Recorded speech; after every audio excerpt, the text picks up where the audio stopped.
I already know all this. Well, I'm Allison Schultz. It's my pleasure and honor to serve as the Associate Rector here, as I have since November 28th. It feels longer and shorter in some ways these last 2 months. But again, after our driveway got plowed by the mysterious helper man and then took no money, I told Rob, I don't know, really, I'm more confirmed every day. I have no idea where I'm actually living, because this is it's a very generous and gracious place to be. So we came up with this idea about sharing with y'all those people in our lives that we that have shaped and formed us. And I chose this week to talk about this idea of spiritual friends, anam cara. Is anybody familiar with that term? Yeah, so it does mean exactly what it says in the Celtic and the Gaelic. It means spiritual friend. It was popularized by John O'Donohue some years ago. So any of you have made a pilgrimage, either in person or in your heart, to Iona or some of those isles in the British Empire up there, you know, you're familiar with some of the Celtic spirituality, and anam cara is a significant piece of that. And it is different, say, than a Catholic faith. And I mean that in the Catholic Church, Roman Catholic Church, understanding that maybe there are only certain people could lead you to God, right? And then they usually wear a collar. And while I appreciate a lot of priests in my life and who have shaped and formed me, I was recognizing that most of my formation has come through people who did not. And that is what the Celts would call anam cara, spiritual friend. Compassionate presence is that other phrase that folks use. And it's just we are going to be talking in my class on Thursday. It's interesting how these things overlap, about Jesus as friend. And we make friends easily when we are children, do we not? Generally speaking, I mean, you know, there are ways that interfere with that, but most of all, it's easier to meet a friend on the playground or in your backyard. Can anam cara be also translated as soulmate? Yeah. Sometimes, sure, I guess. It's about what people call it spiritually, right? And so, but having a friend of any kind is somewhat more difficult as we age.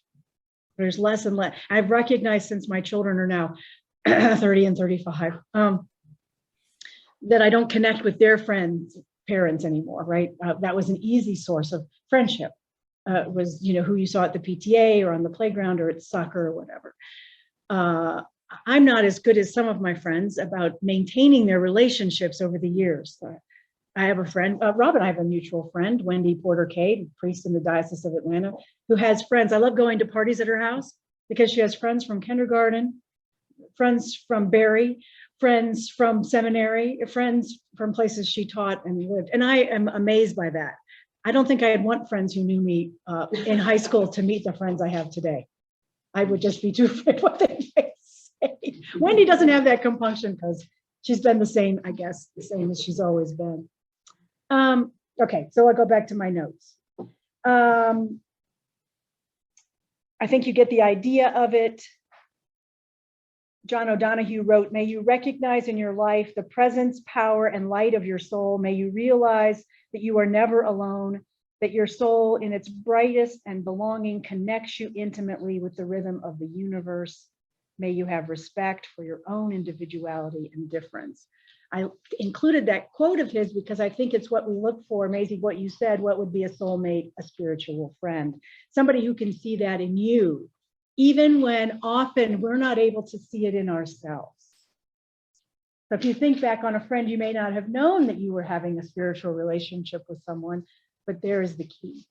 Someone who's able to see that light of God in you when you often cannot see it in yourself. Those are, everyone has these moments. Mine are maybe more frequent than yours, hopefully, but they have carried me a big distance.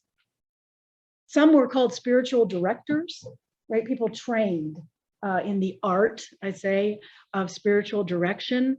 So I was with them. We had not a contractual basis in the sense that some I've paid, some I have not. But they were people who could listen to me so much as if you've ever seen a therapist, except that they're matters of the heart, not matters of the psyche so much. Often they overlap, go around, are connected to each other, but a spiritual friend, a spiritual person will always lead, a companion would always lead me back to what is God saying? How is God known? How is God present? Where did you see God in this moment? How did you know God in this moment? And someone also reminding me that I'm good and whole and loved and worthy of God's love and affection. Again, something we can't always see in ourselves. And that's a certain kind of intimacy. The other thing I'm going to say about spiritual companionship is that there's a certain sort of intimacy that was difficult for me. And then I learned it was a safe place for me to learn to be vulnerable and to accept someone's attention and in that way. So those two things, intimacy, vulnerability, right? They kind of travel together for us. And I love having this big space. We need a pulpit like this. I think I would be so much better that way. I feel like yeah, right? Also traveling music. I want traveling music and this big pulpit, if anybody ever asks. Anyway, this idea of relationships, while maybe better known, maybe John O'Donohue helped us. He's a poet and an author, a man of great spiritual depth. He helped us understand this concept, but it goes as far back as, I suppose, the beginning of time. But for us as recorded Christians, even the desert fathers and mothers, those who took their show out into the desert and people came to visit them, right? They were probably some of the earliest folks that we have recorded writings on, right? They offered their advice and counsel to people who traveled to hear wisdom about that. I trained as a spiritual director as well and did practice that. It's very hard to be a spiritual director and a priest at the same time, because generally your audiences are commingling. And I don't know. I mean, I think I offer a spiritual companionship to people, I hope, through my teaching and my pastoral presence, but it's something that goes a little deeper than that and requires a great deal of time. So what I found is I became more, I don't know how to say, as I engaged more deeply in my priestly role, it became increasingly hard for me to take away chunks of time to be with people that needed spiritual direction. So it's something I hope I carry with me, training that I have and the experience that I have, but it's something I can't practice in the same way that I did before I was ordained. There's a little book, I mentioned some other folks in here. So in your reading, if those are of interest to you, I've also included, did I undo it here? No, I didn't. But if you want a reading list, I can do that. But and if you look up John O'Donohue or Anam Cara, you will find plenty of stuff that's available to you to read. So John O'Donohue wrote this: "May you be blessed with good friends. May you learn to be a good friend to yourself." And maybe that's, if I stop and interject something, I think that's probably the key to spiritual direction. So may you be able to journey to that place in your soul where there is great love, warmth, feeling, and forgiveness. And may this change you. May it transfigure that which is negative, distant, or cold in you. May you be brought into the real passion, kinship, and affinity of belonging. I realize that those of you watching at home may not, I have to try to use this computer, so I apologize. Sorry. You might want to read that. Okay. May you treasure your friends. May you be good to them, and may you be there for them. May they bring you all the blessing, challenges, truth, and light that you need for your journey. May you never be isolated. May you always be in the gentle nest of belonging with your Anam Cara. May it be so. Amen and amen, right? So most of my list of spiritual friends has adapted and changed as I move from place to place.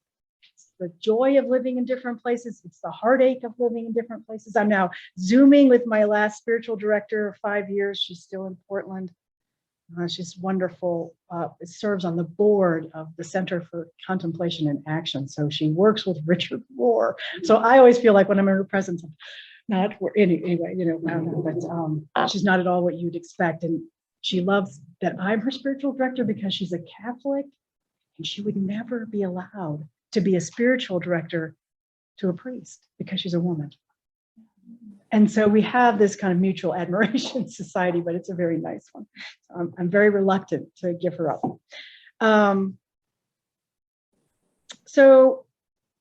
I also have spiritual friends who have that we have found our lives intertwined at some time usually through sorrow, I would have to say, that I've companioned them or they've companioned me. So they know a great deal about me and I know a great deal about them. And it's that link, again, it goes back to intimacy, vulnerability, and shared time. I know we've all met people where we instantly felt like we knew them. Sometimes that's scary because I'm also a follower of true crime podcasts. So I know now that sometimes if people connect too quickly, there might be something wrong. So I know I'm cautioning that. I'm not saying that, but most of my spiritual friends have just been regular. There's this other quote that says, when you learn to love and let yourself be loved, you come home to the hearth of your own spirit. You are warm and sheltered. You are completely at one in the house of your own longing and belonging. And this leads me to my grandparents. Bob and Betty Schultz, they were my dad's parents. They are good examples of life lived, you know, from maybe my father, who's now deceased, but maybe he might see it differently, but at least my experiences of them were people who lived in transparency and love. Their story is one of living the challenges of life and maintaining the hope that we believe is within us. Right? That's what St. Paul said. The hope that is a gift from God and directs us to a life of service. They were born in 1911. They met in the first grade. I mean, really, the story was he dipped my grandmother's pigtails in the inkwells. I mean, that was their story. And they were married for 83 years. They survived 2 world wars, the Great Depression, Spanish flu, and polio. They must have married him first. They married at 17 secretly. It's just it's the best story ever. They married secretly, and then they only had to finally fess up when my grandmother got pregnant. They finally had to come around to it. So anyway, I don't know, you know, I'm sure that was not as easy as they made it sound, but, and they died within months of each other in 2008. So they lived very full lives. My decision to pursue ordination was a struggle for them, but I think eventually it broadened their views of the church that they loved. And then I have a little picture of them. My sister I don't have anything, so my sister was gracious enough to go to the attic and dig it out. There they are in the Gulf of Mexico. They saw something in me that I was not able to see in myself, seeing me in a sense with God's eyes. Somehow knowing that I was more than my deeds, thankfully, more than my thoughts, and more than any of my mistakes. I am the oldest child of oldest children. So you do that, I'm the oldest grandchild on both sides of the family. So it's kind of a place of honor for sure. And my parents were very ill-equipped. I'll just say that. They were lovely. They are lovely. My mom's still alive. So I spent most of my weekends and lots of my summer with my grandparents. And the list of all I learned there is long, and here is the short version. They taught me to read and to write, to fish and to clean what I caught, to swing a golf club and how to behave on the golf course, to walk and show a dog, to use a mangle, which if those of you who don't know what a mangle is, it's operated with a pedal and it's a huge roller and it heats up and used to iron towels and sheets and napkins. And my mother was horrified when she found out at 6, I was very adept. I said, well, I've been using it since I was 4, so it's really okay. To polish silver too. I didn't know if I had that in there. Yes. Which fork to use at dinner, to listen for the mourning doves and the whippoorwill, how to ski and skate and swim, how to play bridge and cribbage and gin rummy, how to make sage dressing for a turkey, how to ride a bike, and how to set a table for company. That is the short list. You can tell I spent a lot of time there. And it wasn't that they set out to say, here's a book and we're going to read and here's the salad fork. No, it was that I just was part of their lives. And when my grandmother was playing bridge, I was at the country club with my little gloves on, drinking pink lemonade and feeling very important. Anyway, they prayed, not just at meals, but often over decisions and out loud, which is not what we did at our house. They were faithful about church attendance and about service to God. So from them, I learned how to pray and the importance of church going. I learned Bible stories and the rituals of the church here. My grandfather was a cradle Episcopalian and my grandmother a Presbyterian, and she left the Presbyterian church when they got married. They were early adapters of Cursillo and the charismatic movement in the Episcopal Church. One of the first books that they gave me after my confirmation was 9 o'clock in the morning. Now, if you have like an 11-year-old, like, I still have the book, again, in a box in storage somewhere.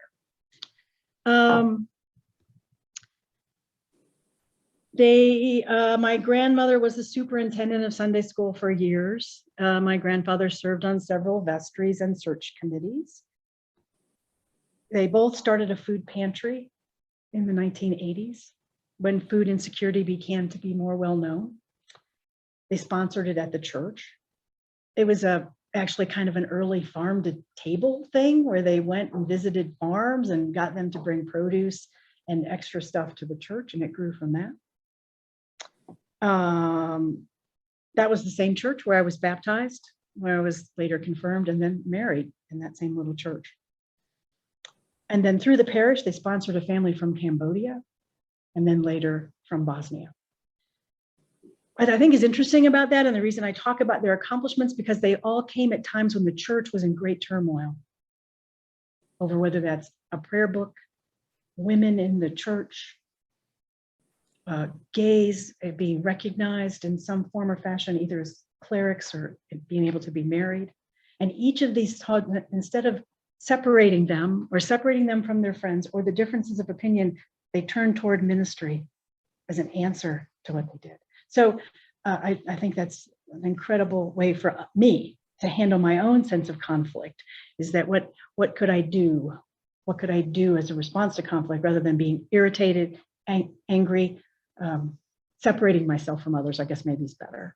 Maybe there's something I can pray about, learn from, and move toward. My grandfather participated and then began when they moved to South Alabama, Caro's prison ministry.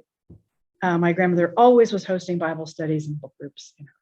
So it is more than what they did. It was why they did it. It is how they offered their lives to God. My grandparents gave me a sense of character to withstand the difficulties of a childhood that was tempered by confusion and chaos. I wouldn't have called them spiritual friends because they were my grandparents. And many of the lessons learned in their house or in the woods or on the golf course or with their friends would take years to find a place in my own life. And those of you grandparenting now, your gifts are important, although probably not immediate. So, well,